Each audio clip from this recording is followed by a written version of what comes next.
Welcome to the news at 10. I'm Andrea Dearden.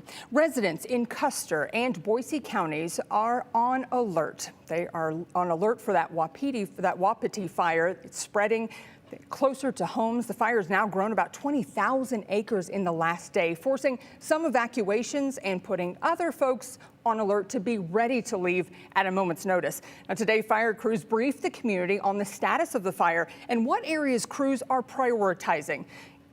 Our Jude Binkley joins us now with an update on that fire. Jude? Well, Andrea, this is the latest map of the Wapiti Fire, which has burned more than 68,000 acres. And crews say conditions have been hot, dry, and windy. And you can see just how windy it's been because of these two columns that have really flared out. The fire hasn't even had time to spread as southwest winds have carried the fire this direction. Now, that's expected to change on Wednesday when a cold, dry front will be moving in and changing the southwest winds to northwest winds, moving the fire east toward Stanley. And taking a closer look at Stanley, crews are prepared to set up a fire control line right here near Iron Creek to try to draw the fire south and away from Stanley to protect property. Smoke has settled in over Stanley, with structures threatened by the fast-growing Wapiti Fire. When you have a fire that is burning in those very heavy, very dry, deadened down fuels, those are very adverse conditions for fighting fire on any day.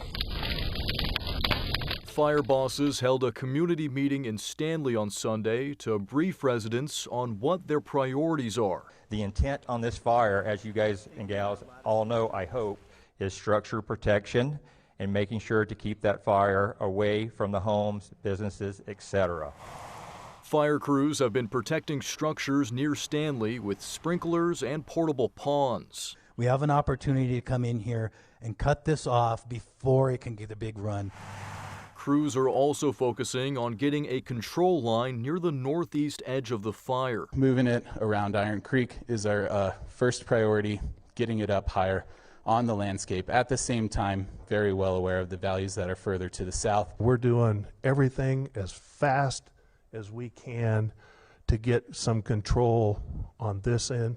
This edge of the fire. Subdivisions west of Stanley have been forced to evacuate, while Stanley residents are on alert, ready to leave at a moment's notice. Amber fallout is my concern.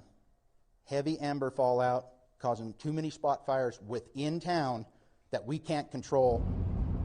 There are spot fires all over out here. Trigger lines have been established, which are points that would cause the Custer County Sheriff's Office to start discussing an evacuation of Stanley, while adverse conditions are expected over the coming days. So we're starting to see a lot of things align for more critical weather conditions as we approach the latter half of this week. The fire management team expects this fire to be around for a significant amount of time because of the rough terrain and some hazards in this area. And Andrea, the Red Cross has set up an evacuation site at the Stanley Community Center for displaced residents. They're also on standby in Chalice right now if they do have to leave Stanley. Lots of folks affected. We'll, of course, keep a close eye on that. Thanks, Jude.